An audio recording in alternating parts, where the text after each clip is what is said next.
인사 말씀드릴게요. 예, 여러분들 고맙습니다. 제2기 자유 아카데미 제2기인데요.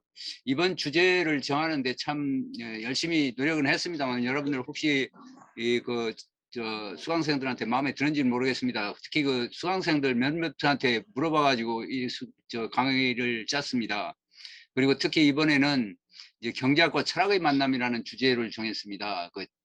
이 철학이 굉장히 중요한데, 그래서 뭐 철학이 왜 중요하냐 하는 얘기는 여기서 길게 설명할 필요 없이 우리가 하이에크도 그랬고, 그다음에 존 메이어 케인스도 그랬고, 철학이 중요하다는 게. 그런데 케인스나 하이에크 얘기는 이미 많이 알려져 있기 때문에 여기서는 알려지지 않은 두 사람 얘기를 할게요. 존 스튜어트 밀하고 그 앨버트 다이시라고 하는 사람이 있습니다. 영국의 유명한 법철학자인데, 존 스튜어트 밀은 뭐라고 했느냐면, 우리 서병훈 교수님이 여기 밀의 아주 대가이신 서병훈 교수님 나오시는데, 모든 시대가 우리에게 주었지만 항상 무시되었던 교훈 하나가 있는데, 이게 철학은 겉보기에는 실생활과 물질적 이해관계와는 상관없이 보이지만 철학이야말로 사실상 그들에게 가장 큰 영향을 미치고 장기적으로는 어떤 영향도 굴하지 않는 유일한 것이라는 교훈이다라는 얘기를 했습니다. 혹시 뭐 좀 이걸 어디 한번 붙여놨으면 좋겠는데, 알버트 벤 다이시는 뭐라고 얘기했느냐면, 장기적으로 사상이 정책에 영향을 미치는 방식은 이렇다. 즉, 법 개정과 관련된 문제에 대해 마침내 입법부의 지지를 획득하게 된 믿음은 일반적으로 법 개정을 시도하기 훨씬 전에 영향력을 행사했던 사상가나 작가에 의해 형성된 것이다 라고 얘기를 했습니다. 이 철학이 참 굉장히 중요합니다. 우리가 지난번에 우리 경제학 공동학술대회에서도 그 얘기를 했었습니다만, 그 당시에 왜 철학이 필요하냐, 경제학이 철학이 필요하냐는 주제를 가지고 설명을 했습니다만은, 그 당시에 저는 그렇게 생각을 합니다. 아담 스미스 해석이 이 철학이 없는 사람들이 해석을 했기 때문에, 줄경제학이 그렇거든요. 철학이 없는 경제학이 해석을 했기 때문에 아담 스미스를 완전히 해버렸습니다. 그래서 철학이 굉장히 중요하다는 걸 이번에 그래서 철학적인 요소들을 몇 강의를 설치를 했습니다. 여러분들 혹시 어렵더라도 좀 참고 견뎌서 들어주시기 바랍니다. 오늘 특히 제가 하는 강의가 역시 자연권론인데요. 이게 좀 또 굉장히 어려운 부분입니다. 이게 자연권 하면은 굉장히 광범위한 건데, 여기서 말하는 자연권을 아주 간단히 자연권이란 이런 것이다라는 거에 한 수박 8개라고 얘기를 해도 될까요? 어쨌든 이 자연권이라는 것은 이런 것이다, 중요한 것이다라는 것, 그리고 이런 것인데 뭐가 잘못됐다는 데 초점을 맞췄습니다. 아무튼 여러분들 좀 머리를 써야 됩니다. 이게 이 공부를 하려면 그 쉬운 것만 하는 것이 아니라, 어디 뭐 화장실 안에서 소설책 보는 게 아니라, 이 자유주의라고 하는 거는 굉장히 머리를 많이 써야 되거든요. 그리고 머리를 써야 이게 치매도 안 걸립니다. 치매 걸리기 쉽거든요. 머리 안 쓰면. 그래서 머리를 굴리는데, 아마 치매 안 걸리려면 여러분들 철학도 좀 열심히 공부를 하시기 바랍니다. 이상, 그리고 여러분들 많이 이번에 신청을 해주셨는데, 끝까지 이 강의가 11개 주제로 되어 있습니다만은, 11개 주제가 끝날 때까지 열심히 공부를 해서 좀 더 이번 학기에 지금 제2기에 거쳐서 제1기에 거쳐서 제2기인데, 그 자유주의 사상이라는 게 도대체 어떤 것이다라는 것, 그리고 이게 얼마나 이게 중요하냐 하는 것을 다시 한번 여러분들이 새겨 들었으면 좋을 것 같습니다. 이게 자유와 번영의 길이라는 게 자유주의거든요. 우리가 자유라고 하는 자유와 번영의 길, 여기서 자유주의에서 길을 찾아야 된다는 것, 우리 강의 목록에 강의 프로그램에도 적어놨습니다만은, 그런 취지에서 이 강의를 설치를 했습니다. 이상 간단히 말씀드리고요. 이제 시작을 할까요? 예, 예. 제가 화면을 공유를 하겠습니다.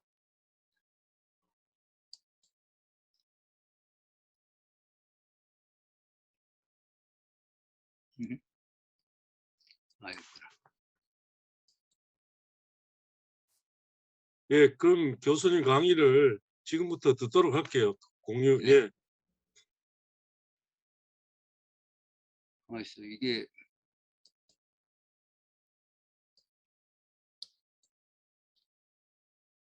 잘 보입니까?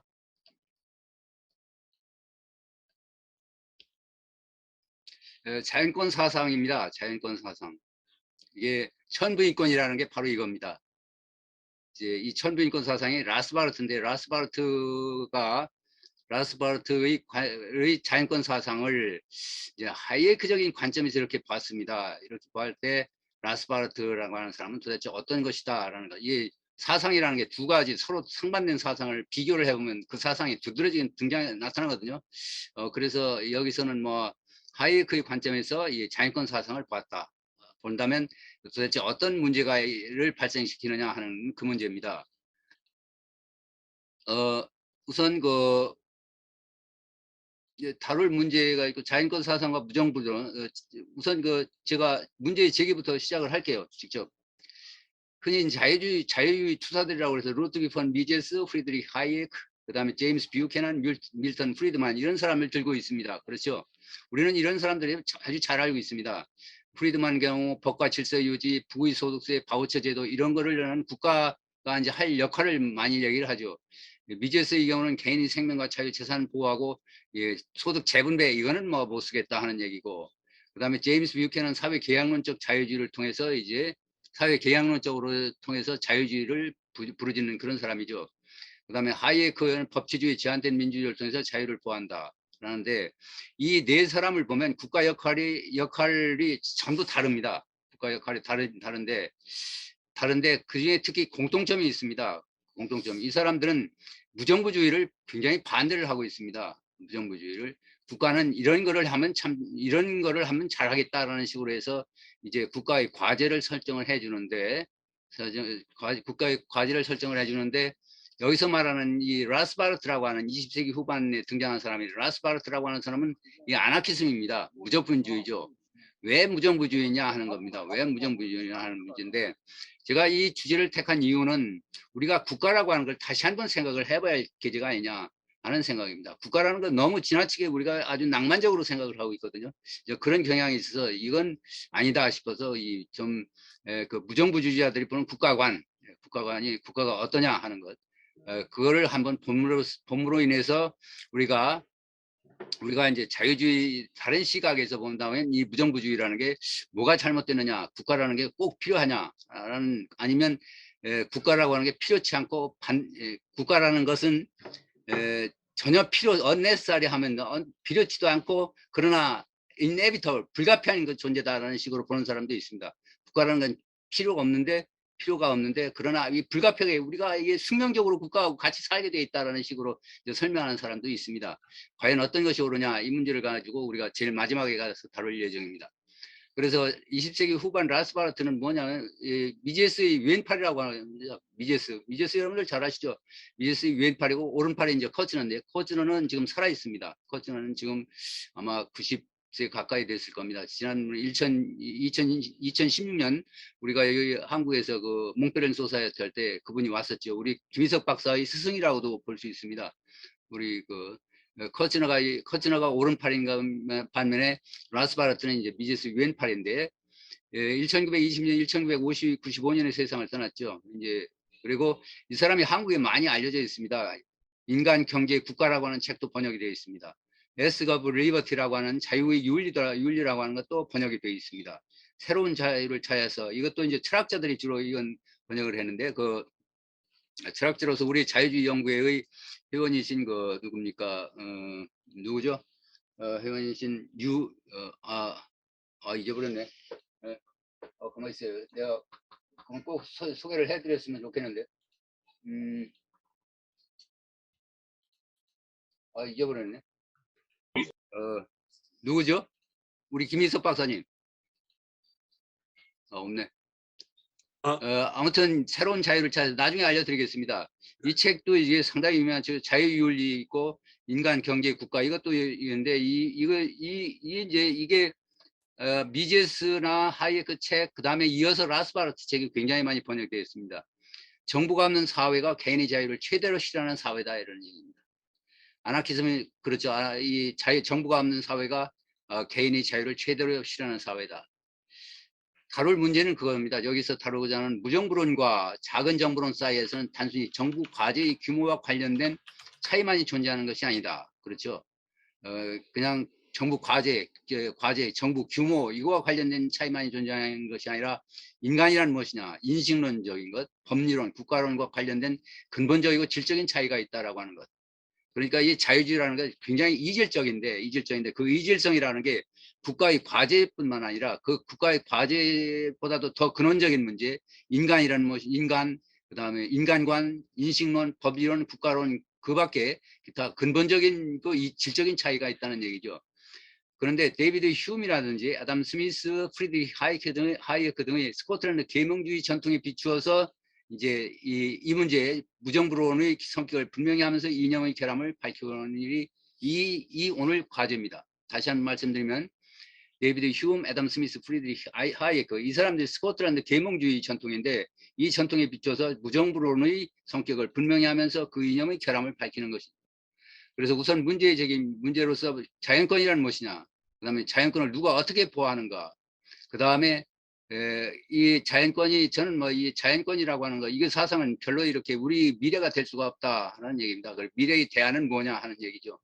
우리 자유주의 미래는 어떤 대안이 있느냐 하는 것, 그걸 말씀드리려고 합니다. 그 다음에 이제 자연권 사상과 무정부론, 자연권이란 무엇인가 이겁니다. 논리적으로 필연적이고 인류에게 보편타당한 권리가 존재한다는 겁니다. 논리적으로 필연적이고 인류에게 보편타당한 권리가 존재한다.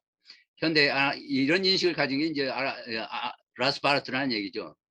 재산권은 생명, 재산에 대한 절대적 권리인데, 재산권은 생명, 재산에 대한 절대적 권리인데 이 권리는 인간 이성을 통해서 찾아낼 수 있다고 한다. 인간 이성을 굉장히 중시를 했습니다. 이게 인간 이성이라고 하는 것은 이 옳고 그름을 판단할 수 있는 능력 내지는 사회가 어떻게 운행되고 있느냐를 이해할 수 있는 능력입니다. 이런 능력이죠. 이런 이성입니다. 이성이라는 게 옳고 그름, 좋고 나쁨을 판단할 수 있는 판단 능력을 말한다. 이런 게 이제 이성인데 인간 이성을 통해서 찾아낼 수 있다. 자연권은 두 가지 원칙으로 구성되어 있는데 하나는 첫째는 인간은 누구나, 자 여기서 보세요. 이게 이제 자연권. 인간은 누구나 자신의 신체, 재주, 용모, 능력, 용모 등을 말하는 자신의 신체를 통제하고 소유할 절대적 권리가 있다는 이 셀프 오너십입니다. 자기 소유라는 얘기죠. 셀프 오너십. 인간은 누구나 자신의 신체를 통제하고 소유할 절대적 권리가 있다. 내 몸은 누구 거냐 하는 겁니다. 내 몸은. 이건 뭐 내 거다라는 얘기입니다. 각자 자신이 속하는 것, 자신이 소유한 것이다라는 얘기죠. 그 셀프 오너십. 두 번째는 인간은 누구나 자신의 육체를 통해서, 그러니까 자신의 능력이나 재주나 아니면 기업가적 정신이죠. 기업가적 정신을 통해서 발견하고 전환한 자원을 소유할 절대적 권리가 있다. 그러니까 자기가 만든 거 있죠. 뭐 여러분들 시인을 만든 시를 적거나 아니면 예술가들이 예술품 작품을 만들었으면 그건 자기 거라는 얘기입니다. 이거가 아니라는 얘기죠. 그 다음에 주인 없는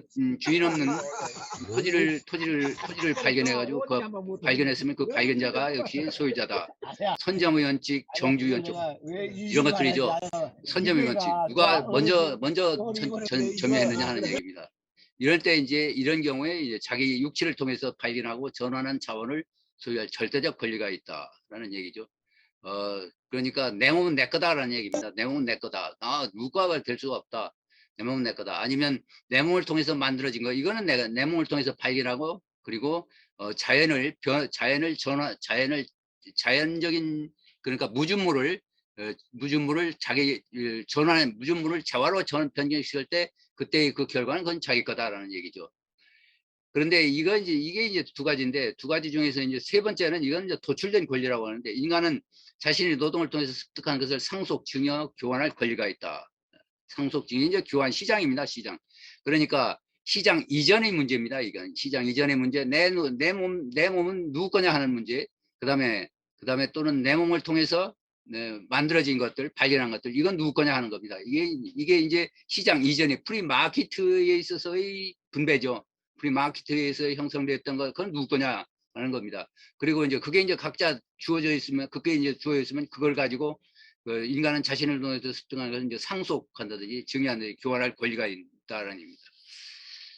이 세 가지 원에서 거대한 사회의 기초가 되는 법전을 선언적으로 도출한다. 그러니까 권리입니다. 이런 권리가 있는데, 이런 두 가지 권리, 이 두 가지 그 원초적인 권리라고 얘기하죠. 원초적인 권리가 있는데 이 권리, 프라이머리 이 권리죠. 이 권리가 있는데 이 권리에 대한 권리에서 거대한 사회 기초가 되는 법들을 도출한다는 얘기입니다. 이게 이제 자연법이라는 얘기입니다. 그러니까 자연적 권리에서부터 이 권리를 보호하기 위한 법이 있는데 이게 이제 자연법이죠. 자연법. 개인이 자연법이라는 얘기입니다. 그렇고 그다음에 여기에서 또 중요한 게 있는데 요거는 뭐 나중에 설명을 하겠습니다. 인권이라는 게 있습니다. 인권. 이 사람들이 인권이라는 거 굉장히 중시하는데 인권은 재산권과 똑같다는 얘기입니다. 인권과 재산을 분리하지 말아라 라는 얘기입니다. 그 언론의 자유를 통해서 이제 설명을 합니다. 이거는 뭐 여기서 일일이 설명을 하지 않겠습니다. 나중에 기회 있을 때 설명을 하기로 하겠습니다. 자연권을 어떻게 이제 보호하느냐 하는 거죠. 보호하는 겁니다. 일반적으로 지금 이런 그 권리를 자연권을 소위 그 러크나 노직 같은 경우 있습니다. 러크나 노직 같은 사람들이 바로 자연권을 가지고 이제 누가 보호하느냐 하는 거죠. 이걸 국가의 독점적 강제권을 국가에 부여하여 그런 지배 문제를 해결한다. 여기서 국가하고 정부 그냥 혼돈해서 마구 썼습니다. 여러분들 뭐 이해를 하도록 독점적 강제권을 국가에 부여해서 그런 지배 문제를 해결한다. 그러니까 국가가 이제 강제권을 형성을 동원해서 개인의 자연권을 보호한다는 얘기입니다. 그런데 이걸 이제 반대를 하는 거죠. 국가에 대한 자연권의 비판은 매우 급진적이죠. 왜냐하면 과세는 날강도라는 얘기죠. 날강도로 취급을 하죠. 그다음에 국방의 의무, 이거는 역시 젊은이를 데려다 놓고 이거 전부 다 이게 노예로 만드는 것이다라고 얘기했습니다. 젊은이를 노예로 만드는 것이 이게 국방의 의무다라는 얘기죠. 복지정계가 강제보면 폭력에 의해 재산권을 탈취하는 것이다. 그러니까 이 사람들이 국가라고 하는 걸 개인의 자유하고 재산권을 보호하려고 생각을 하고 이제 국가를 설치를 했지만 실망이 대단히 컸다는 얘기입니다. 이 자산권 사단가들한테 실망이 커서 이게 도대체 국가가 무슨 필요 있느냐? 국가가 필요 없고 이게 오히려 이 국가가 할 일을 시장에 맡기는 것이 훨씬 더 낫다라는 얘기하고 똑같습니다. 그러니까 국가의 존재 자체가 도덕적 정당성이 없다는 얘기죠. 그렇죠. 국가 존재 자체가 도덕적 정당성이 없다. 로크 같은 사람은 얼마나 도덕적 정당성을 찾으려고 노력했습니까? 국가라고 하는 걸, 국가의 존재를 도덕적 정당성이 없는 정당성을 찾으려고 그랬는데 그런 국가, 아니면 칸트도 그랬고 하이에크, 미제스 이런 사람들도 국가의 정당성이 어디에 있느냐 하는 얘기를 찾으려고 노력을 했는데 이 사람들은 국가의 존재 그 자체가 이게 도덕적 정당성이 없으니 국가는 철폐해야 된다. 어볼리시니즘이라고 그러는데 이걸 아나키즘이라고 얘기를 합니다. 이 아나키즘, 무정부주의라 이거죠. 이제 국가가 철폐되면 철폐되면 그럼 뭐가 필요한 게 있는데 우선 필요한 것이 뭐냐면 국가가 철폐되면 당장 필요한 게 뭐냐면 강제로 집행할 법이 필요합니다. 그렇죠? 권리 분쟁 해결에는 재판도 필요하죠. 자연권을 침해하는 범법자를 찾아내고 법 집행을 위해서는 경찰도 필요합니다. 그러니까 법 집행할 분쟁을 해결할 재판소도 필요하죠. 그다음에 경찰력도 필요하죠. 감옥도 필요한데 이게 전부 다 이게 국가라는 걸 말고 이게 개인한테 맡기자 이런 얘기다. 이런 강제 행사는 사적 보호회사, 즉 재판회사, 경찰회사 이런 회사가 담당하고 보호회사의 담당한다는 얘기입니다. 그러니까 이제 보호회사의 재판관이 법을 만듭니다. 그렇죠? 법은 어떤 법이냐면 아까 얘기했던 두 가지 원칙이 있었습니다. 내 몸은 내 것이라고 하는 것, 그다음에 내 몸을 통해서 만들어진 것은 내 것이라고 하는 것. 그 두 가지 원칙을 통해서 이 원칙을 보호하는 이 두 가지 권리, 자연권을 보호할 그 법은 역시 재판관이 만든다라는 얘기와 똑같습니다. 이게 커먼로하고는 다르죠. 커먼로 시스템은 전혀 다릅니다. 커먼로에서는 재판관이 법을 만들게 되어 있지 않습니다. 왜냐하면 커먼로 시스템은 주어진 상황에서 그 사람들이 지키는 법들을 찾아내는 거죠. 암묵적 법을 이제 찾아내는 그런 역할을 하는 게 이제 커먼로 시스템인데 이 커먼로 시스템과 전혀 다릅니다. 이 법관이 법을 직접 만드는 겁니다. 뭐와 똑같으냐면 이 포스너의 그 재판관하고 똑같죠. 이건 리차드 포스너의 법관이 그거 똑같습니다. 리차드 포스너는 하버드 대학 현재 시카고 대학 교수인데 옛날에 시카고 대학 법경제학 교수입니다. 그 사람이 논리하고 이 법관의 과제가 똑같습니다. 그러니까 고객들은 일정한 요금을 지불하고 보호 서비스를 구매합니다. 구매한다. 그러니까 재판을 할 때도 재판하거나 또는 내가 물건을 잃어버렸습니다. 그러면 도둑질한 사람을 찾아야 하는데 그것도 이제 돈을 내고 돈을 줘하고 서비스를 찾는 거죠. 돈을 요금을 지불하고 보호 서비스를 구매하는 겁니다. 내가 이제 국가에 돈을 내야만이 이제 내가 잃어버린 재산을 찾을 수 있는 도둑한 사람들 아니면 재판을 한다든지 이런 것은 다 사설기관한테 합니다. 이 사설기관은 여러분들이 잘 아는 노직이 이제 얘기는 노직이 처음부터 노직은 이제 나중에 결국 국가가 형성되는 과정인데 이 자인권 라스바르트는 그 노직까지 가지 않습니다. 노직까지는 안 가고 여기서 이제 사설기관들이 전부 다 통치하는 그런 기관입니다. 기업들이 통치한다는 얘기가 똑같습니다. 고객의 소유권을 보호하고 분쟁을 해결하는 필요한 규범과 법은 각 재판회사들이 만들어야 한다. 안정과 평화의 생산은 이제 더 이상 공공재화가 아니라 보호회사들이 경쟁 과정을 통해서 공급된다. 요컨대 무정부주의에서 강제는 필요하죠. 그렇죠. 강제는 필요합니다. 이건 국가의 존재가 있을 때도 강제가 필요한데 역시 강제권은 역시 어디냐 기업들한테 있습니다. 사기업들. 보호회사들이죠. 보호회사들. 강제권이 이제 독점이 아니라 분권한적이다라는 얘기입니다. 분권적이다. 분권적이고 그러니까 재판을 잘한다든지 아니면 경찰 서비스를 잘하는 서비스를 잘하는 경찰들 재판을 아주 공정하게 재판을 하는 그런 거에 이제 그런 것을 선택을 하는 거죠. 어떤 재판관이 잘하는지 어떤 경찰이 더 잘하는지 이걸 소비자들이 이제 선택을 하는 겁니다. 물건 사는 거 똑같죠. 시장에서 물건 사는 거 똑같이 취급을 합니다. 그러니까 그리고 지배 방법은 그렇습니다. 아까 말했던 자연권적 원칙에서 재판관들이 선언적으로 도출된 법전입니다. 선언적으로 도출된 법전을 가지고 이제 통치를 하는 지배 방법이죠. 그 다음에 자연권 사상과 무정부론입니다. 무정부론. 아나키즘의 생성 배경과 이념적 위상인데 등장 배경은 대충 이렇습니다. 1960년대 미국의 존슨 대통령 위대한 사회 있죠. 위대한 사회. 더 그레이트 소사이어티입니다. 이 더 그레이트 소사이어티, 이 거대한 사회가 아니라 위대한 사회죠. 그때 대문자 더 그레이트 소사이어티, 거대한 사회로 위대한 사회. 그다음에 분배평등과 복지정책으로 개인의 재산권이 심각하게 침해를 받고 있었습니다. 그다음에 뭐 전쟁으로 인한 젊은이들이 죽음이 있었죠. 그 68년도 베트남 전쟁이 있었죠. 그래가지고 인간의 권리, 국가가 이제 횡포를 막 하는 겁니다. 그다음에 이어진 게 존 롤스의 정의론입니다. 이거는 개인이 타고난 재주, 능력 등 아까 이게 두 번째 원칙에서는 개인이 타고난 재주, 능력은 이건 각 개인이 가질 권리가 있는데 존 롤스는 그렇게 하지 않았습니다. 개인이 타고난 재주, 능력 등 우연의 산물이라는 이유로 공유제라고 주장하면서 소득제한 분배를 철학적으로 정당화했습니다. 그러니까 1970년대 70년에 존 롤스의 정의론이 나오죠. 그 다음에 이제 72년입니다. 자연권을 기초로 해서 정의론을 반박하고 해서 나선 인물이 이제 로버트 노직입니다. 노직의 아나키 스테이트 앤 유토피아라고 하는 유명한 책이죠. 그 책에서 이제 존 롤스에 대한 대응 전략으로서 이때 이제 자연권이라는 사상을 합니다. 존 롤스는 사회 기양론적인데 반해서 자연권은 이게 이제 이 자연권을 기초로 해서 이제 노직이 비판을 하는 그런 과정입니다.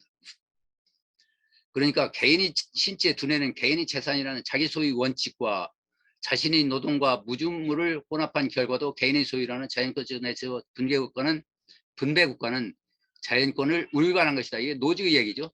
그러니까 개인의 신체 두뇌는 개인의 재산이라는 자기 소유 원칙 있죠. 셀프 오너십 있죠. 그 다음에 자신의 노동과 무주물을 혼합한 결과로 개인의 소유라는 자연권적 원칙을 내세워서 분배국가는 자연권을 위반한 것이다. 국가에 관한 오로지 자산권이 보호해 있다는 것이 노직의 인식이었습니다. 그 다음에 이제 그런데 이 당시에 이제 하이에크 등장을 하죠. 아담 스미스와 데이비드 휴움 스코틀랜드 계몽주의 전통의 자유주의입니다. 이게 이제 진화론적이죠. 그러니까 여기서 뭐죠? 존 롤스도 인간 이성을 굉장히 중시를 하는데 하고 그 다음에 자연권 사상, 라스바르트의 자연권 사상도 역시 인간 이성을 굉장히 중시를 합니다. 그런데 아담 스미스와 데이비드 휴먼이 스코틀랜드 계몽주의에서는 인간 이성에 대한 아주 비판적이죠. 인간 이성. 크리티컬 레셔널리즘이라는 게 비판적 합리주의라는 게 바로 이러죠. 여기서는 진화 사상이죠. 진화. 인간이라는 건 선험적인 것은 없고 이 인간이 학습을 통해 배워 습득한 것밖에 없다. 배워 습득하는 수밖에 없다는 얘기입니다. 그런 그 진화론적 인식론을 기초로 해서 전통은 맹어와 하이어크가 개성합니다. 그런데 여기서 한번 비교를 해볼까요? 스코틀랜드 계몽, 여기서 이제 위치가 있습니다. 스코틀랜드 계몽주는 진화론적 인식론인데 자연법적, 진화론적 자연법 사상입니다. 이게 자연법이라는 게 두 가지 종류가 있는데, 두 가지 종류. 하나는 합리주의적 자연법이 바로 이 인간 이성을 통해서 만들어진 법입니다. 로크 바스티, 아까 얘기했던 라스바르트 같은 사람입니다. 그 다음에 진화론적 자연법에서는 진화론적 인식론을 통해서 진화론적 자연법 사상은 휴움, 스미스, 맹어, 하이어크, 풀러, 하이어크, 풀러가 롱 풀러인데 이 책도 이게 우리나라 번역이 돼 있죠. 이게 휴움 책도 번역이 되어 있습니다. 이게 휴움이 유명한 트리타이스 휴먼 네이처 아주 유명한 책이죠. 그 책이 한국말로 참 번역이 되어 있습니다. 그 번역한 분이 일찍 세상을 떠나서 참 아까운 분인데 철학하시는 분인데 스미스도 번역이 다 있죠. 그 다음에 맹어 책도 번역이 되어 있습니다. 국민경제학의 원리라고 하는 맹어. 그 다음에 하이에크 번역되어 있습니다.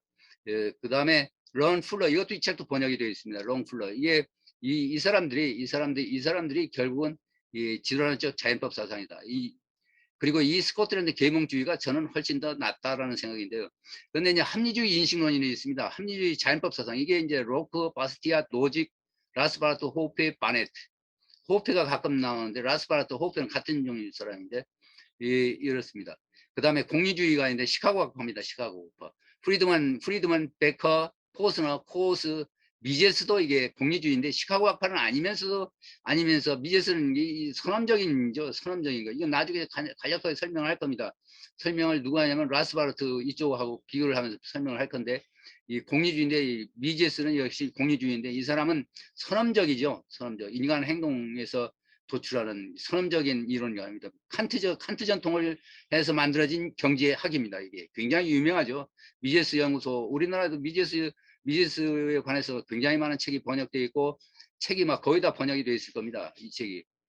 그래서 많이 알려져 있고 그 다음에 사회계약론입니다. 공공선택론, 사회계약론 홉스 롤스가 있고, 그 다음에 뷰캐난이 있습니다. 뷰캐난. 저는 이게 뷰캐난이 합리주의적 인식론에 속한다라고 하는 것. 프랑스 계몽주의 전통이죠. 프랑스 계몽주의. 프랑스 계몽주의가 인간 이성을 굉장히 중시를 했던 학파입니다.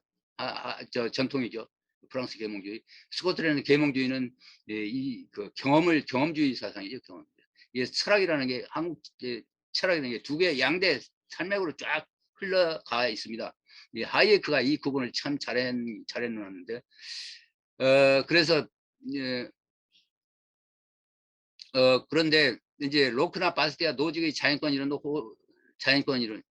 로스바르트와 이 자연권인 로크나 바스티아 법이라는 게 있습니다. 우리나라 이것도 김정호 교수가 번역한 책인데 유명한 책이죠. 바스티아. 프레드릭 바스티아. 이 책도 이 사람들 역시 자연권 사상가죠. 로크 그렇죠. 노직 그렇죠. 자연권 이론과 라스바르트 호페이 자연권 이론도 거의 같은 맥락입니다. 같은데 이 로크나 바스티나 노직 같은 사람은 국가의 존재를 인정을 합니다. 인정을 하고 그러나 호페나 로스바르트는 국가를 아나키즘이죠. 아나키스트들이죠. 부정부론자들입니다. 그런데 이 자연권론이 왜 중요하냐면 법 실증주의를 비판했죠. 좋은 법, 나쁜 법, 법에 대한 판단 기준입니다. 법에 대한 판단 기준인데 법 실증주의는 어떤 도덕적 의미도 내포해서는 안 된다. 법의 판단 기준에서는 어떤 도덕적인 판단도 있어서는 안 된다. 실증주의가 전부 가치들을 전부 사상시켜 버리죠. 그런 과학에서의 그래서 어떤 도덕적 의미도 내포하는 것, 입법자가 정하는 것이면 무엇이든 법이라는 믿음, 적법성인데 이거를 비판을 굉장히 많이 합니다. 자연권론자들이. 이거는 우리 스코틀랜드 계몽주의 전통도 마찬가지입니다. 그래서 중요한 거는 그렇습니다. 자연권 원칙이 있습니다. 자연권적 원칙이 있죠. 두 가지 자연권적 원칙. 내 몸은 내 것이다라고 하는 것. 그 다음에 내 몸을 통해서 만들어진 것은 내 것이다라고 하는 것. 이거는 실정법을 비판하는 잣대가 되죠. 실정법 비판하는 잣대. 그런 원칙으로부터 법을 도출하고 자연법을 보호하는 법만이 법으로 인정한다. 자연권을 보호하는 법만이 법으로 인정하고 있습니다. 실정법 중에서 이 실정법은 뭐 거의 다 법이 아니라는 얘기죠. 이 실정법은 자연권을 보호하는 법만이 법으로 인정한다. 그 다음에 그런 자연권을 침해하는 그런 법은 법이 아니라는 얘기입니다. 자연권을 침해하는 법은 법이 아니다. 그러니까 우리나라에서 현재 법 지은 것 대부분 다 이게 자연권의 침해이기 때문에 이건 뭐 법이 아니라는 얘기입니다. 그러니까 자연권 이게 이제 저기 뭡니까 inalienability 이제 이게 양도 불가능한 그런 천부의적 인권이라는 얘기입니다. 천부인권 하늘이 준 거라는 얘기죠. 타고날 때부터 가지고 있다는 얘기입니다. 그런데 중요한 문제는 그겁니다. 이 자연권을 어떻게 이게 정당성을 부여하는지 자연권의 도덕적 정당성 문제입니다. 이게 이제 철학이 하는 일인데 이 문제가 이게 이제 저는 참 이게 잘못되어 있다고 생각을 합니다. 자연권의 도덕적 정당성 문제가 있다는 얘기죠. 왜 그러냐 하면 한번 볼까요? 예, 두 가지 있습니다. 라스파르트하고 아까 얘기했던 호페라는 사람인데 한스 헤르만 호페 우리나라에 번역된 책이 그 사람의 책이 민주주의는 실패한 신인가라는 책이 있습니다. 유명한 책입니다. 그 책이 우리나라에 번역되어 있습니다. 자유교본에서 번역을 한 거죠. 예, 인간과 자연이라는 사실에서 자연권을 도출합니다. 그러니까 인간과 자연이라는 사실, 팩트입니다. 팩트에서 자연권, 권리라고 하는 이건 규범적인 현상이에요. 자연권이라는 건 규범적인 거거든요. 그러니까 무엇이 좋다 나쁘다를 판단하는 기준인데 이걸 사실에서 이제 도출합니다. 도출한다. 사실에서 도출한다. 팩트라는 사실에서 자연권이라고 하는 규범을 도출하는 겁니다. 그러니까 여기서 사실에서 자연권을 주는데 사실은 뭐냐? 사실. 팩트란 뭐냐면 자유윤리 제6장입니다. 제6장. 크루소 사회철학을 해서 보면 라스파르트는 다음같이 로빈슨 크루소의 삶을 기술합니다. 자연적 사실로서 이렇게 사람들 보면 사람들 이제 라스파르트 세상을 이렇게 관찰을 해보는 거죠. 자연적 사실 크루소는 자아를 소유하고 자기 자신을 소유하고 그 자아를 이용해서 물질 세계를 변경하고 이를 통해 살아간다라는 이런 팩트를 발견합니다. 자아를 소유하고 그 자아를 이용해서 물질적 세계를 변경하고 이를 통해서 살아간다. 이게 팩트입니다. 이게 팩트. 그런데 이와 같이 기술된 사실입니다. 이건 이제 이게 이제 자연적 인간과 자연이라는 사실이죠. 이와 같이 기술된 사실 팩트에서 자연권이라는 도덕적 가치를 도출하고 있습니다. 이게 가능하냐 합니다. 이게 가능하냐. 어떤 팩트에서 여러분들 이게 이제 규범인데 규범이라고 하는 것은 어떤 좋다 나쁘다 같이 판단을 하는 겁니다. 판단하는 가치는 사실 팩트에서는 도출할 수가 없다는 얘기입니다. 이걸 그래서 이걸 그래서 누구죠? 데이비드 휴먼은 자연주의 오류라고 얘기를 했습니다. 자연주의 오류다. 왜냐하면 사실은 사실이지 거기서 규범을 도출할 수 없다는 가치를 도출할 수 없다는 얘기입니다. 그러니까 이게 그러니까 자연권의 도덕적 정당성이 좀 확립을 못했다는 얘기죠. 자연권이라는 도덕적 정당성을 확보를 하지 못했습니다. 그래서 이런 문제 때문에 노직은 그렇게 합니다. 노직은 뭐라고 했느냐면 노직도 똑같거든요. 자연권 사상에 내 몸은 내 거다 또는 뭐 내 몸은 내 거다 그다음에 내 몸을 통해서 만들어진 것은 내 거다라고 얘기를 하는데 그때 아우토노미라고 하는 것, 즉 칸트의 이 자율성이라는 개념을 통해서 그 두 개의 자연권을 정당화시켜집니다. 이와 같이 도덕적인 가치를 통해서 도덕적인 정당성을 부여해 주는데 자연권의 도덕적 정당성을 어디서 찾느냐면 아우토노미라고 하는 데서 찾습니다. 이게 노직이 그랬습니다. 그런데 이 라스바르트는 거기까지 하지를 않았습니다. 자연주의 오류에서 그냥 이렇게 하고 말았습니다. 그래서 이걸 이 자연권 사상가인 한스 헤르만 호페죠. 호페는 독일 태생 미국 학자인데 이 사람이 민주주의는 왜 실패한 신인가, 민주주의는 실패한 신인가라는 저자입니다. 우리나라에 이 책이 번역되는데 호페는 누구나 자신을 통제하고 소유할 권리가 있다는 라스파르트의 공준이 참이냐라는 것을 두 가지 프락시올로지 즉 인간 행동학적 접근 방식으로 정당화를 하려고 했습니다. 이게 모르냐 이거죠. 하나가 반대 논증이고 다른 하나는 불가능 정의라고 봅니다. 하나는 반대 논증이고 다른 하나는 불가능 정의다. 하나가 반대 논증이고. 자, 반대 논증을 한번 볼까요? 반대 논증은 뭐냐면 어느 한 사람이 자신의 신체와 자신이 최초로 발견하고 전환한 재화와 토지의 소유자가 아니라면, 그러니까 내 몸이 내 거가 아니고 내가 내 노동을 들여서 만든 것이 내 거가 아니라고 한다면 그럼 누구 거냐 이거죠. 누구한테 그 권리를 부여할 것이냐 이겁니다. 누구한테 그 권리 소유자를 어떻게 정하는가 하는 문제입니다. 그래서 이걸 반증 논리라고 그러는데, 반증 논리. 내 거가 아니라고 한다면 그럼 누구 거로 만드는 게 좋겠느냐 하는 겁니다. 그래서 이제 헤르만 호피가 예를 듭니다. 만약에 천민과 양민을 구분해서 천민과 양민을 중에서 양민에게만 권리를 주는 방법, 이게 바로 이제 그 포이달리즘, 그 봉건 사회죠. 이게 귀족주의 사회에서 그랬습니다. 귀족주의 사회는 소유권이 없었죠. 천민한테는. 그러나 양민한테만, 귀족들한테만 소유권이 있었습니다. 양민에게만 권리를 주는 방법이 있습니다. 천민은 양민의 노예와 착취 대상이라는 얘기죠. 그러니까 이제 헤르만 호피가 반대합니다. 야, 그러면 인간을 차별해서는 안 된다는, 인간 윤리에도 맞지 않는다라는 얘기입니다. 천민과 양민을 구분해가지고 양민에게만 권리를 주는 방법은 있는데, 그러나 천민은 양민이 노예와 착취 대상이라고 하는데, 이거는 인간을 차별해서는 안 된다는, 인간 윤리에 맞지 않는다. 따라서 어떻게 해야 되냐? 따라서 누구나 자신의 신체에 대한 소유권을 가져야 한다는 것이 호피의 주장이었습니다.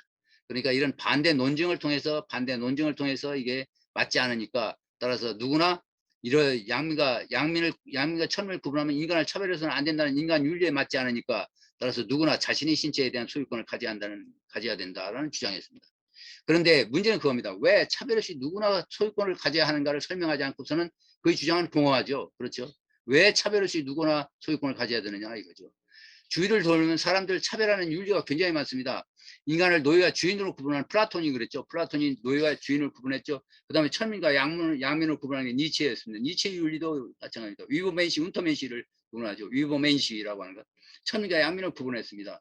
그 다음에 우리 문재인 대통령 볼까요? 우리가 그들로 구분했습니다. 이게 아주 철저히 차별하는 거죠. 우리와 그들로 구분하는 문재인 대통령.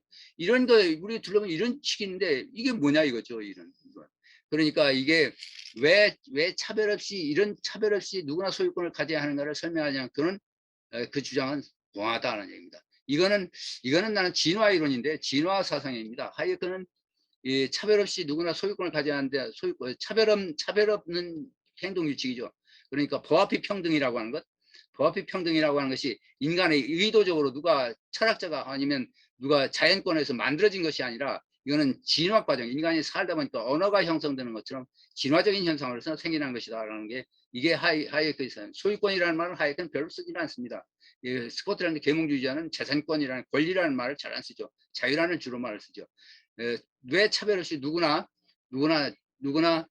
재산을 가질 자유를 가져야 하는가, 이거를 하이에크는 진화이론적으로 설명하고 있다. 그런데 이 오페 같은 사람, 즉 그 자연권 원자는 이 문제를 해결하지 못하죠. 이거 왜 차별 없이 누구나 소유권을 가져야 하는 걸 설명하는 것은 설명이 없습니다. 이거는 도대체 뭐로 설명할 수 있느냐? 이건 막 칸트의 세계나 아니면 칸트의 세계나 다른 쪽을 구분을 해야 됩니다. 아까 얘기했던 노직처럼 인간은 누구나 자율성을 가지고 있다. 자율성을 가지고 있다. 그리고 인간이라는 것은 목적, 수단뿐만 아니라 목적 그 자체로 삼아야 된다라고 하는 그런 그 정원 명령, 이것을 통해서 비로소 이게 가능하다는 얘기입니다. 왜 차별 없이 소유권을 가져가는 것을 설명이 가능하다. 그러나 여기까지 가지 않거든요. 그런데 이제 마인에 대한 마인의 공유, 두 번째 문제입니다. 그러면 내 거는 내 노동, 내 용모, 내 능력, 내 재주, 이건 내 거가 아니고, 그럼 마인의 것이 공유제로 하자 이거죠. 마인에 대한 마인의 공유, 즉 이 제도는 인류가 이제 이게 내 거가 없습니다. 내 거. 이건 공유제라고 하자는 얘기입니다. 공유제. 그러니까 내 능력, 내 재주, 그다음에 내 용모라든지 모든 노력형 이런 거, 모든 거는 이거는 개인의 것이 아니고 이거는 공유제다라는, 공유제로 만들다라고 하면 인류는 모두가 죽을 것이라고 얘기를 합니다. 인류는 모두 죽을 것. 누구나 타인들의 동의가 없이는 아무도 할 수 없기 때문에, 따라서 누구나 자신의 신체에 대한 절대 소유권을 가지. 그러니까 인류는 모두 죽는다 이거죠. 그러니까 다른 사람, 내가 내 노동을 사용할 때 내가 무엇을 할 것인가를 결정할 수 없이, 다른 사람의 동의가 없이는 아무 일도 할 수 없죠. 그렇죠. 그러기 때문에 이 제도에서 인류가 죽을 것이다 이거죠. 누구나 타인들의 동의가 없이는 아무것도 할 수 없습니다. 따라서 누구나 자신의 신체에 대한 절대적 소유권을 가져야하는 것이 호프의 결론이다. 글쎄요. 그러나 자신의 자원에 대한 절대적 소유권을 인정하자면 인류가 멸종된다? 그런 필연적 논리는 없죠. 자신의 자원에 대한 내 몸에 대한 절대적 권리, 소유권을 갖지 않으면 인정하자면 인류가 멸망한다? 그렇지 않죠. 예를 들면 볼까요? 90 내지 80% 지금 미제스의 경우를 따져보면 90%는 이건 10%는 이게 공유주의입니다. 그리고 하이에크는 글쎄요 80%일까요? 80%만 인정하는 윤리 그러니까 윤리에 따른 사회에서도 인간은 번창할 수 있다는 얘기입니다. 즉 미제스의 사상에 따른 사회에서도 인간은 번창할 수 있다. 이 사람들은 뭐 절대적 권리라는 게 없습니다. 이 사람들한테 절대적 권리라는 게. 불가능 이와 같이 하면 예, 아까 자연권이라는 걸 자연권의 그 도덕적 정당성을 뭐에서 하느냐면 뭐에서 반대 논증으로 한다고 한다면 정당성을 입증할 수가 없다는 얘기죠. 자연권의 도덕적 정당성이 반대 논증으로 한다면 할 수 없다. 논증이 될 수가 없다는 얘기입니다. 예를 들면 아까 얘기했듯이요. 다시 한 번 설명한다면 내 소유 그러니까 어느 한 사람이 내 신체와 자신이 최초로 발견한 내가 아니면 그러니 천민과 양민을 구분해 가지고 양민에게만 권리를 줍니다. 양민에게만 자기 그 신체나 혹은 신체를 통해서 만들어진 그 재산 이거를 양민에게만 주는 방법. 이것도 역시 누구 왜 차별없이 소유권을 가지는 설명하니까 주장이 공허하다는 얘기고, 그다음에 마인에 대한 공유제로 하는 것도 역시 이게 절대적인 재산권, 절대적인 자유권을 설명하기가 힘든다라는 얘기죠. 그러니까 이런 식으로 정당성을 좀 결여하고 있다라는 얘기입니다. 그런데 불가능 정의라는 게 있는데 이게 시간이 많이 걸리는데요. 이게 시간이 다 됐는데 불가능 정의는 모순을 범하지 않고는 어느 명제 이거는 막 간단히 설명을 하겠습니다. 이게 굉장히 중요한데 이 모순을 범하지 않고는 어느 명제에 대한 반론을 제기하는 게 불가능합니다. 모순을 범하지 않고는 어느 명제에 대한 반론을 제기하는 게 불가능한 경우. 모순을 범하지 않고는 어느 명제에 대한 반론을 제기하는 게 불가능하다. 이게 이제 미제스가 이런 얘기인데 인간은 행동한다는 데서부터 행동이라는 범주 있죠. 행동이라는 그 범주에서부터 아주 서브 범주, 작은 범주들 굉장히 많이 도출해 가지고 이론을 전개합니다. 이게 인간은 행동한다는 이거는 뭐 이게 자명하다는 얘기입니다. 자명하다. 인간은 행동한다는 자명하다.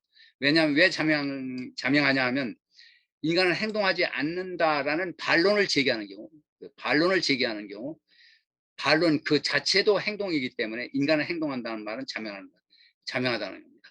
그러니까 모순을 범하는 거죠.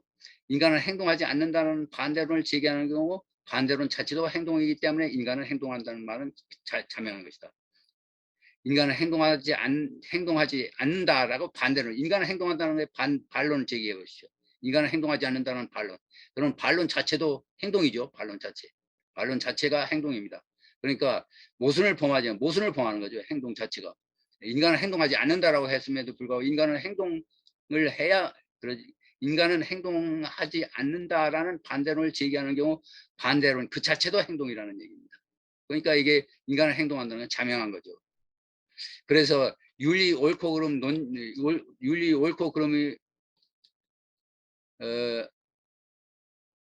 윤리의 옳고 그름 논쟁을 거쳐야 될 수 있다. 이제 호페의 주장입니다. 윤리의 옳고 그름은 논쟁을 거쳐야 할 수 있다. 논쟁에 참여하는 사람은 자신의 몸과 두뇌를 통제할 수 있다는 걸 전제한다. 따라서 참여자의 몸은 참여자의 소유라는 것은 반박할 수 없는 자명한 이치다. 그러니까 내 몸은 내 거라는 게 자명한 이치라는 얘기입니다. 그러니까 내 몸 아니야라고 반론을 제기하면 반론을 제기한 사람 내 몸은 내 거가 아니야라고 했을 때의 반론을 제기할 경우 그 반론할 때 입입니다. 몸, 두뇌죠. 이거는 반론을 제기한 사람이 지 거이기 때문에 반론을 제기하는 거죠. 그래서 이게 참여자의 몸은 참여자의 소유라는 건 반박할 수 없는 자명한 이치라는 것입니다. 그런데 그런 거 이건 참 이게 굉장히 설득력이 있는데요. 이 설득력이 있지만 그러나 첫째로 윤리는 언제나 토론과 논쟁을 전제로 한다는 주장은 문제가 없는 게 아니다. 아까 뭐라고 그랬습니까? 윤리 옳고 그러면 논쟁을 거쳐야 할 수 있다는 얘기죠. 논쟁 그러니까 윤리는 언제나 토론과 논쟁을 전제로 한다는 주장은 문제가 없는 게 아니다라는 얘기입니다. 토론이나 논쟁 없이 지키는 도덕 규칙이 존재하기 때문이다. 초의식적 암묵적 행동 규칙이 것입니다. 그렇죠. 우리가 행동할 때 초의식적 암묵적 행동 규칙이 있습니다. 한국인들한테는 한국인 고유한 어떤 행동 규칙이 있습니다. 그렇죠. 그 행동 규칙이 말로 표현할 수는 초의식적이죠. 초의식적. 그리고 문화적 진화를 거쳐서 자생적으로 형성된 도덕 가치의 대부분 그런 속성이 있습니다. 그런 도덕 체계는 우리 정신을 구성하는 요소입니다. 토론 없이도 행동 규칙이 자생적으로 생성되고 변동된다라고 하는 것. 이거죠, 이게. 이게 윤리는 언제나 토론과 논쟁을 전제로 한다는 주장. 이건 틀렸다는 얘기입니다. 왜? 인간한테는 암묵적, 초의식적인 행동 규칙이 있기 때문이라는 얘기입니다. 그 다음에 이게 이제 구성주의자, 합리주의자들이 경험을 무시하고 이성을 통해서 도덕 규칙을 만들려는 노력이기 때문에 행동 규칙의 자생적 질서를 경험의 소선으로서 행동 규칙의 자생적 질서, 그 다음에 경험의 소선으로서 행동 규칙의 초의식성 혹은 암묵성, 행동 규칙의 암묵성, 초의식성 이거를 간과를 해버린 게 이게 구성주의자, 합리주의, 프랑스 계몽주의 전통입니다. 그 다음에 논쟁과 토론은 우리 신체 일부 또는 우리가 서 있는 장소 일부에 대한 통제를 전제로 한다는 주장. 그러니까 논쟁과 토론은 우리 신체의 일부 또는 우리가 서 있는 장소의 일부에 대한 통제를 전제로 해야 한다는 주장인데 통제는 이거는 소유가 아닙니다. 그렇죠. 소유하고 전혀 다릅니다. 통제는 팩트입니다. 팩트죠. 팩트고 소유는 가치입니다. 소유. 이게 자연주의적 오류입니다. 팩트에서 가치를 도출할 수가 없습니다. 이건 불가능합니다. 여러분들 이 문제 가지고 한번 생각을 해보십시오. 우리 뭐가 있냐면 식민지 근대화론이라고 하는 게 이게 팩트하고 여기서 근대화론이 이게 규범적인 가치로 도출을 되느냐 이거죠. 이 식민지 근대화론에 도덕적인 가치가 들어있다고 한다면 식민지 근대화론에 도덕적인 가치가 있다고 한다면 이 문제는 자연주의적 오류입니다. 사실 팩트에서 사실을 도출하기 때문에. 그런데 그래서 이것도 역시 불가능 정의도 할 수가 없다는 얘기죠. 그 다음에 내가 여기까지만 하게 요즘은 논쟁과 토론에서는 이건 이제 자연주의 오류를 범하고 있다라고 하는 것. 라스바르트나 호페 전부 다 자연주의 오류다. 자연주의 오류라고 한다면 가치를 정당화하지 못했다는 얘기하고 똑같습니다. 소유라는 가치. 그러니까 왜 내 거냐, 왜 내 몸이 내 거냐, 왜 내 만든 물건이 내 거냐라고 하는 것을 정당화하지 못했다라는 얘기입니다. 도덕적인 정당성을 제대로 설명하지 못했다. 자연주의 오류라는 게 그런 뜻입니다. 그런데 미제스 하면 뭘까요? 미제스는 셀프 오너십을 반대를 합니다. 미제스. 자기 이제 제자들은 뭐 전부 다 이게 셀프 오너십을 주장하는데 미제스는 셀프 오너십을 반대를 하죠. 왜냐하면 소유란 되게 중요합니다. 이건 소유란 목적을 위한 수단이죠. 목적을 위한 수단이고 근데 수단은 재화입니다. 재화. 목적을 위한 수단으로서의 재화와 관련된 개념입니다. 즉 소유란 목적을 위한 수단, 즉 재화와 관련된 개념인데 재화는 미제스 외적인 것만 그렇습니다. 내 몸 바깥에 있는 것입니다. 바깥에 있는 것. 그렇죠. 재화는 외적인 것에만 외적인 것. 행동은 이를 소유하는 것, 즉 행동은 이를 소유하는 것, 습득하는 행동, 그 다음에 외적인 것을 변화시키는 행동, 이게 생산입니다. 생산. 그 다음에 그리고 행동하는 인간 자체는 자신을 위한 재화가 될 수가 없다는 얘기입니다. 그래서 미제스는 셀프 오너십을 반대했다라고 하는 것. 셀프 오너십이라는 건 이건 있을 수 없는 것이다. 이거 지 몸을 지 수단으로 삼을 수가 없다는 얘기입니다. 그 다음에 칸트는 이제 무한회귀를 얘기하죠. 무한회귀. 나 자신을 소유한 나는 누구니? 나 자신을 소유하는 건 나죠. 나 자신을 소유하는 나인데 나 자신을 소유한 나는 누구 것이냐 이거죠. 그렇죠. 나 자신을 소유한 나인데 나는 누구 것이냐 이거죠. 그래서 나의 것. 나 자신을 소유한 나를 소유한 나 자신을 소유한 나 자신을 소유한 해서 이게 무한 회귀로 빠져버립니다. 무한 회귀죠. 무한 회귀. 그렇죠. 그래서 이 칸트한테는 타고난 권리는 자유권입니다. 타고난 권리는 자유권이지 이 셀프 오너십이 이건 엉터리다라는 얘기하고 똑같습니다. 타고난 권리는 자유권이다. 자유권밖에 없고 나머지 자연권이라는 나머지 권리들은 이건 자유로부터 도출된 권리일 뿐이지 이 자유권이 최고의 권리다라는 얘기입니다. 이렇게 설명을 했습니다. 이게 그다음에 또 중요한 게 또 하나 있습니다. 이성과 도덕의 관계입니다. 이성과 도덕. 그러니까 인간 이성은 두 가지 자연적 원칙을 찾아내고 이 원칙들로부터 뭡니까? 이 원칙들로부터 모든 재산과 재산권 구조와 또는 재산권 구조를 전부 도출하는 거죠.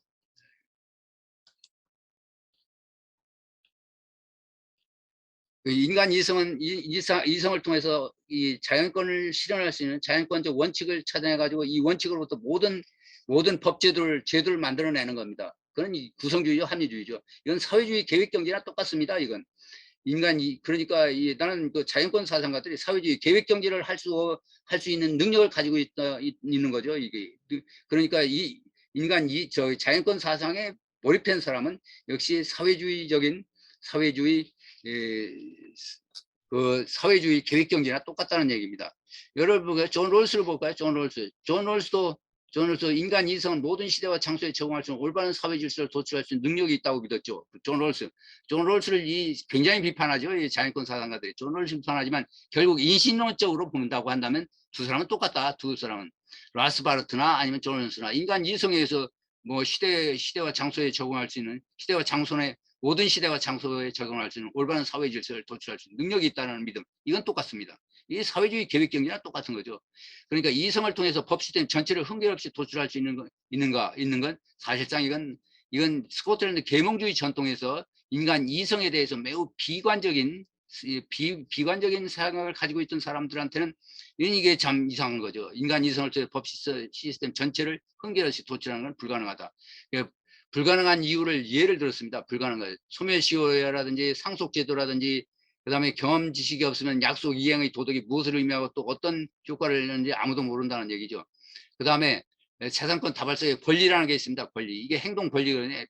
어떤 권리 다발성에 무엇이 포함되는가는 경험에 달려 있습니다. 권리라는 게 수없이 많습니다. 굉장히 많죠. 이게 뭣도 있죠. 뭐 기업의 경영권도 재산권이죠. 경영권 뭡니까? 뭐 투자할 권리 뭐 이런 거 전부 다 이제 재산권인데 이 재산권 속에 다발 속에 무엇이 포함되는가? 이거는 경험에 달려 있는 거죠. 이건 우리가 그 선언적으로 만들어낼 수가 없다는 얘기입니다. 그 다음에 합리주의적 자연권 사상과 가짜 개인주의라는 게 가짜 개인주의인 것이 여러분들 그 자연권 사상을 보면 사회적 환경과 전통으로부터 독립된 인간을 전제하고 있습니다. 그렇죠? 이거는 인간 이성이라고 하는 건 이건 인간 이성 사회적 환경과 전통으로부터 독립된 인간을 전제로 하고 있다. 모든 인간은 의식적이고 합리적인 인간 이거를 전제하고 있습니다. 이거를 가짜 개인주의라고 봅니다. 이게 하이에크가 얘기를 합니다. 하이에크가 이건 true individualism, true and false라고 하는 true and false라고 하는 false라고 하는 true and false라고 하는 그 개인주의 진짜 개인주의나 가짜 개인주의라고 해서 여기서 얘기를 합니다. 이건 뭐 여러분들 그다음에 진짜 개인주의는 뭐냐면 인간은 자신이 태어난 제도적 환경의 산물이다. 인간 이성은 제한되어 있다는 얘기죠. 인간은 사회적 산물이다. 우리 자신에 의해서 의식적으로 만든 산물이 아니다. 그러니까 이 자연권 사상은 우리 자신은 우리가 의식적으로 만드는 현재 나라는 건 뭐냐? 의식적으로 만들어낸 것이라는 얘기입니다. 이건 그렇지 않죠. 우리는 자신에 의해서 의식적으로 만든 산물이 결코 아니죠.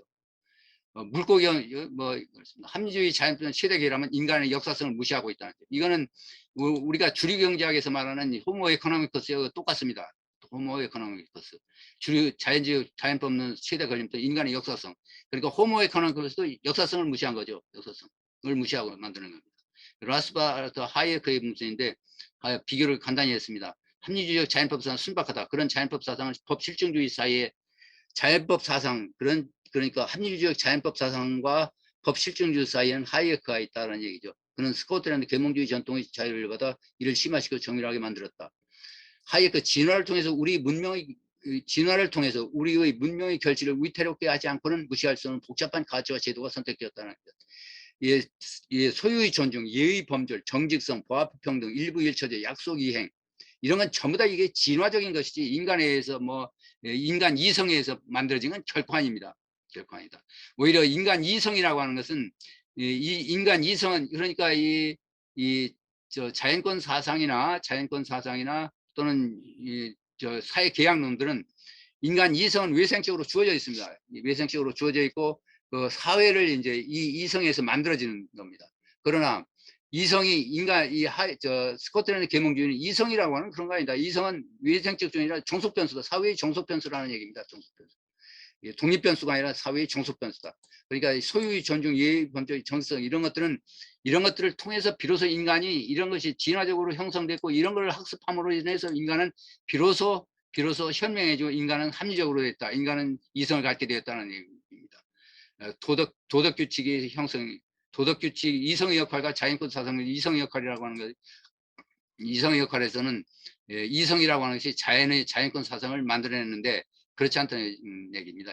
하이에크의 경우에는 진화를 통해서 결국은 소유의 존중이나 예의 범죄 이런 것이 형성되었고 이런 거를 인간들이 습득을 했기 때문에 비로소 인간은 이성을 가지고 합리적으로 행동할 수 있다는 얘기입니다.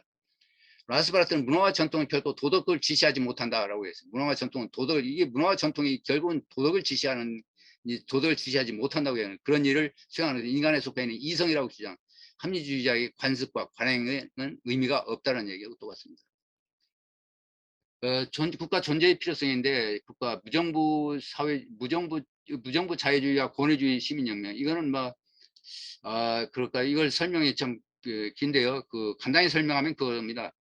이게 무정부 자유주의 사회에서는 누가 지배하는가 하는데 지배할 때 지배자 이제 경찰, 공무원, 형무소 등 이게 누가 지배하냐면 리더. 그러니까 보호 서비스를 공급하고 관리하는 책임을 지는 리더들입니다. 이게 이제 이런 기업들이죠. 기업들. 사기업들입니다. 이게 사기업들이 리더입니다. 무정부적 자유주의 사회 지배자는 그런 리더들.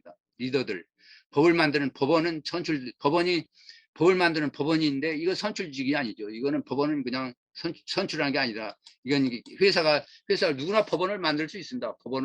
누구나 법원을 만들어 가지고 법을 제정할 수 있습니다. 그러니까 이제 그러면 나쁜 재판관이 나쁜 법을 만들거나 경찰 업무, 형무소 운영 등 보호 서비스가 마음에 들지 않으면 알자면 고객들은 좋은 법을 만드는 다른 법 질서로 이주할 겁니다. 다른 재판관이나 다른 경찰 제도로 이주할 거죠. 그러니까 이게 재판소가 있으면 재판소, 경찰 업무 이런 것들이 서로 이제 경쟁을 한다는 얘기입니다. 경쟁을 하면 거기서 경쟁을 할 때 좋은 법관을 찾았고 좋은 재판을 좋은 경찰, 좋은 형무소 이런 형무소를 운영하는 것. 그러니까 좋은 보호 서비스를 공급하는 쪽으로 이제 사람들이 몰려간다는 얘기입니다. 그러니까 이때 이제 이주가 자유롭다는 얘기입니다. 이주가 한 지역에서 다른 지역으로 이주가 자유롭다고 해도 그러니까 이게 이제 전제된 겁니다. 이주가 자유롭다는 전제가 되어 있는 거죠. 마음에 들지 않으면 고객을 좋은 법을 만드는 다른 법 질서로 이주할 수 있다는 얘기는. 이주가 자유롭다. 그건 간단한 일이 아니다. 하루아침에 재산, 직장, 삶의 터전을 버리고 다른 지역으로 이주하는 것이 용이한 일은 결코 아니다. 이게 사회 종교 오락 예술적인 합주 사업관계 또는 비사업관계 그동안 닦아놓은 애틋한 인연관계를 버리고 타 지역으로 이동하는 것 이게 쉽지 않다는 얘기입니다. 그동안 돈독하게 쌓여온 이웃과의 친밀함, 교우관계 하루아침에 끊어버릴 위험을 짊어질 인간이 그리 많지 않다. 그러니까 좋은 재판관이 있다고 해도 옮기지 않는다는 얘기하고 똑같습니다. 재판관이 만든 나쁜 법, 재판의 불공정성 때문에 재산권과 자유가 억압된다고 해도 그는 열악한 경찰 서비스로 도둑이 창궐 한다고 해도 사람들은 다른 법 질서를 가진 지역으로 이주하기가 용이하지 않다는 겁니다. 그래서 할 건 뭐냐? 그때 이제 보이스, 이제 엑시트를 할 수 없다는 이제 얘기죠. 엑시트를 할 수 없는데 이게 다른 쪽으로 이동하는 게 엑시트입니다. 이제 항의죠, 항의. 다른 방법이 이제 뭐냐면 이제 항의하는 수밖에 없습니다. 항의하는데 항의할 장소가 필요하죠. 그러나 무정부 사회에서는 공공 장소가 없습니다. 전부 다 사유화됐습니다. 토지도 모든 게 다 사유화되기 때문에 공공 장소가 없습니다. 그러니까 입법 행정에 맞추어 주민 참여를 입법 행정에 주민 참여를 요구하고 항의로서 요구할 수는 있는데 이건 항의로서 요구하자면 관철되자면 시민양만밖에 없다는 얘기입니다. 그래서 나는 무정부라는 게 이게 사실은 굉장히 언스테이블한 불안정한 사회가 아니냐 이런 생각이 들어요. 그다음에 무정부의 국가 간의 존재의 이유입니다. 사회계약론 무정부론은 정부의 존재 이유는 시민들의 복지 향상이라는 데 있습니다. 그런데 무정부론과 사회계약론의 차이는 즉 무정부론은 국가의 도입이 보다 살기 좋은 사회가 되기보다는 더 나빠졌다 이거죠. 전자는 국가의 도입으로 보다 살기 좋은 사회가 되기보다는 더 나빠졌다. 그래서 실망을 나머지 국가를 철폐해야 된다라는 얘기입니다. 그러니까 국가가 보호 서비스를 공급하는데 이게 시장만 또 못하다는 얘기입니다. 그러니까 시장에 맡기는 게 좋다는 얘기죠. 이제 홀컴은 그랬습니다. 홀컴은. 이 홀컴, 랜달 홀컴인데 이게 젊은 친구들 우리나라에도 많이 왔습니다. 홀컴 정부의 존재 이유가 공공재화를 생산하고 재산권을 보호하는 효과적인 문제는 관련이 없다는 얘기입니다. 이 정부는 이거는 막 필연적으로 생겨난다는 얘기입니다. 필요 없는데도 불구하고 필연적으로 생겨난다는 얘기죠. 대부분의 정부는 시민들이 복지인과 관련 없이 정부를 창출할 힘을 가진 사람들이 자신의 목적을 달성해서 만들었고 폭력에 의해서 유지된다는 얘기입니다. 우리 뭐 그렇죠. 백제 시대, 신라 시대, 뭐 고구려 시대, 뭐 고려 시대, 뭐 이게 왕건 같은 사람 뭐 깡패였습니다. 이성계 있죠. 이성계도 깡패 집단이죠. 깡패 집단이 조선족 만들었습니다. 그다음에 이성계 그렇죠. 박덕거세라는 건 뭐 미사에 의했지. 신라도 역시 마찬가지고 백제도 그렇습니다. 전부 다 이 깡패 집단들이 만들어놨다는 얘기하고 똑같습니다. 이게. 그런데 그런 깡패 집단들이지 사실 그 사람들이 무슨 그 정부의 존재에는 시민들이 복지 향상을 만들기 위해서 만들어야겠다. 복지 향상을 위해서 만들었다. 이건 넌센스라는 얘기가 홀커미 얘기입니다. 이게 상당히 현실적인 얘기가 같은데요. 그러니까 시민들부터 자원을 뺏어서 정부에는 자기 사람들이죠. 정부. 그리고 정부 사람들을 지지하는 사람들이 분배할 목적으로 만든 것이 정부다. 애초부터 폭력에서 만들어졌고 힘이 논리에서 유지되고 있는 것이 정부의 본질이라. 이게 이제 국가의 본질이라는 얘기입니다. 국가와 정부를 여기서 항상 그냥 그렇습니다. 국가와 정부는 엄밀하게 구분을 해야 되는데 여기는 똑같이 있었습니다. 왜냐하면 정부는 정부의 존재 이유는 공공재화를 생산하고 재산권을 보호하는데 효과적이냐의 문제는 관련이 없다는 얘기입니다. 정부의 존재 이유는 공공재화를 생산하고 재산권을 보호하는데 효과적인 문제는 전혀 관련이 없이 이거는 뭐 깡패 집단들이 만들어가지고 시민들로부터 자원을 뺏어서 자기들끼리 나눠먹는 거, 자기를 지지하는 사람들끼리 나눠먹는 그런 거라는 얘기입니다. 그래서 이제 그리고 이제 이건 국가 존재는 불가피하다는 얘기죠. 정부는 힘 있는 자들이 독점적 산물이라는 거. 노직이 그렇죠. 노직도 역시 사실은 이게 노직도 결국은 힘 있는 독점적으로 그러니까 그 보호 서비스가 경쟁하는데 경쟁 과정에서 모든 경쟁력이 없는 그런 그 보호 서비스 회사들 전부 흡수해가지고 하나의 독점적인 미니 스테이트가 형성이 되는 거죠.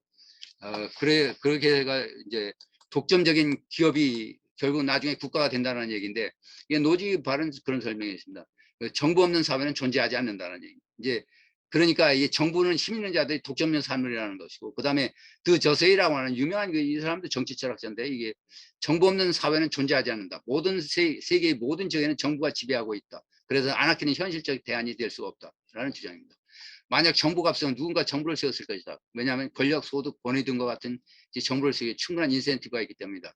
그 다음에 나베슨 같은 이 사람들 자유주의자입니다. 존재하는 정부를 철폐할 수도 없다 이거죠. 정부는 총과 칼, 형무소를 가지고 있는 유일한 집단이기 때문에 이 정부를 없애야 된다. 아나키로 가겠다는 사람들이 전부 다 이제 총과 칼, 형무소를 그러니까 전부 다 이제 그 형무소로 다 갈 거다 이거죠. 그래서 그런데 문제는 그겁니다. 무정부론의 이제 그렇게 보는데 무정부론의 선택적 역사 읽기가 있냐 하는 얘기입니다. 무정부 상태는 어떤 유형이 전부 다 우월하다고 믿는 낙관주의죠. 무정부 상태는 어떤 유형이 전부 다 우월하다는 낙관주의. 그 다음에 국가 구조는 대량 학살을 위한 틀을 제공했다는 것이 역사적 사실이라고 한다. 그런 주장은 일리가 있다. 그렇죠. 실제로 정부는 세계 도처에서 숱한 범죄를 저질렀죠. 이 1900년에서 1997년, 1987년까지 전쟁에서 죽어간 수천만 명을 제외하고 오로지 정부의 손에 의해 죽은 사람의 수가 1억 7천만 명이 된다. 정부는 경제에서 번영보다는 빈곤, 저성장, 분배 양과 심지어 위기의 장본인이다라는 얘기입니다. 그렇다고 해서 무정부가 대안이라는 주장은 역사를 너무 선택적으로 읽은 탓이 아니냐. 저는 이제 그렇게 생각을 해요. 범세계적으로 확장된 질서가 형성되어 재화가 교환되는 치밀한 망이 성장할 수 있었던 것은 정부가 그러니까 범세계적으로 확장된 질서입니다. 개인적 범세계적이죠 지금. 이게 이제 이런 사회가 이런 그 국제적인 질서가 형성된 재화가 교환되는 치밀한 망이 성장할 수 있다는 것은 정부가 개인의 소유를 보호하는 법의 지배와 그리고 제한된 정부의 접촉이 아닐 수 없다. 그렇죠. 그리고 우리나라의 경우에 우리나라의 국가가 없어져야 되나? 외적의 침략을 막는데 국가라는 존재가 조직이 필요했죠. 외적 뭐 북한 뭐6.25 남침도 역시 이 국가라고 하는 것, 그 다음에 또는 뭡니까 저 해외에 있는 여러 나라들의 힘으로 됐죠. 그다음에 일제로부터의 해방도 역시 우리는 다른 국가들의 도움을 받았던 거죠. 그래서 이게 국가라고 하는 게 이게 그냥 함부로 헛될 거 아니지 않느냐 하는 생각이 듭니다. 그래서 국가의 존재를 수용하되 길들이기를 해라 하는 얘기입니다. 즉히 현실적인 문제는 정부를 철저히 안압기를 세우는 것이 아니라 국가를 길들여 이용하는 방법을 찾아내는 일이다. 국가의 생리를 제대로 이해하고 그것을 적절히 이용하는 방법을 모색하는 것이 고전적 자유주의다. 그 방법이 정부 권력을 제한하는 헌법적 제도인데 그것이 고전적 자유주의 유서 깊은 정치적 이상으로서 역겨운 법의 지배 원칙이다라고. 이 법치 원칙이라는 게 이게 자유주의에 말하는 법치 원칙, 이거는 흔히 우리가 그 법 실증주의에서 말하는 법의 지배 원칙하고 지금 법치주의하고 전혀 다른 성격이라고 하는 걸 우리는 눈의 이 강의를 통해서 설명을 했습니다. 이제 자유주의 미래는 스코틀랜드 계몽주의 전통이죠. 저는 그렇게 생각을 합니다. 이게 설계주의거든요. 이게 합리주의 사상이죠. 이게 자연권 사상이라는 게 객관적인 윤리 존재를 믿고 그런 윤리를 인간 이성에서 선험적으로 찾아낼 수 있다는 합리주의 사상. 그런데 현재 우리가 사법과 상법의 95%는 아까 얘기했던 그 두 가지 원칙, 기본 원칙으로도 도출할 수가 없다고 봅니다. 없다고 얘기를 합니다. 이 어떤 사람이 비판하는 걸 보니 사법과 상법의 현재 우리가 사용하는 서방 국가에서 사용하는 사법과 상법의 95%는 전부 그런 기본 원칙을 도출할 수 없다는 얘기입니다. 무정부로는 재판을 하고 법을 만드는 시설과 판단의 그러니까 무정부로는 재판을 하고 법을 만드는 사설법관의 판단과 이성의 인간의 삶을 맡겨버렸습니다. 이건 굉장히 위험한 짓이죠. 이건 굉장히 위험하다고 생각을 합니다. 그다음에 입법자가 없이도 인간의 상호관을 통해서 자생적으로 형성하는 관행, 관습, 도덕률이 법의 원천이라는 법의 자생적 형성 원리를 이해하지 못했습니다. 인간의 역사성, 사회성을 관가하는 무정부론의 인식, 인간은 사회적 산물이라는 인식을 관과한 거죠. 우리는 결코 우리 자신이 의식적인 구성물이야.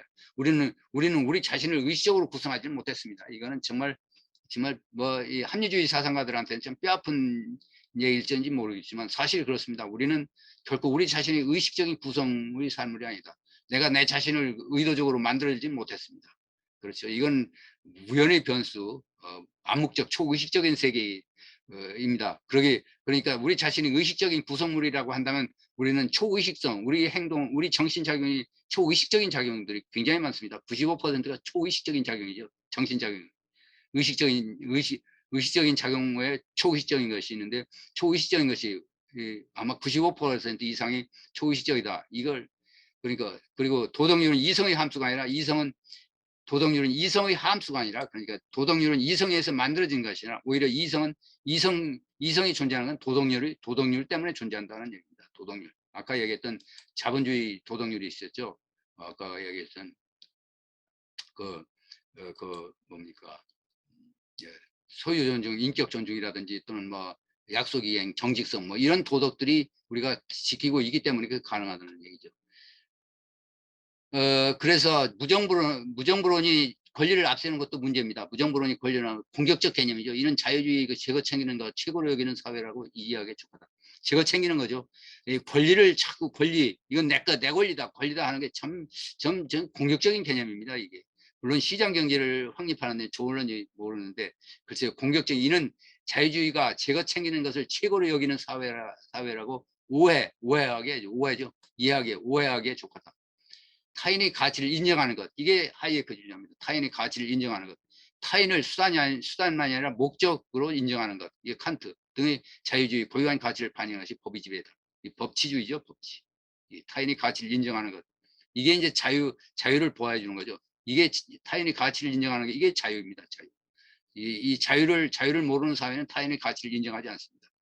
타인을 수단만이 아니라 수단이 아니라 수단만이 아니라 목적 자체로 인정하는 것. 이것도 역시 목적 자체로 인정하는 것. 이것도 역시 고유한 가치죠. 자본주의. 이게 칸트의 그 정언 명령인데 이거 역시 법의 지배 원칙의 내용입니다. 그리고 우리의 미래는 인간, 법, 도덕, 사회, 국가에 대한 발전적 이해는 진화론적 인식론을 기초로 스포츠라는 계문주의 전통에서만 기대할 수 있다. 그런 얘기. 우리의 미래는 자생적 질서와 법치를 통한 제한적 민주주의다. 무정부 자유주의가 우리의 미래가 될 수 없다. 여기까지 말씀드리겠습니다.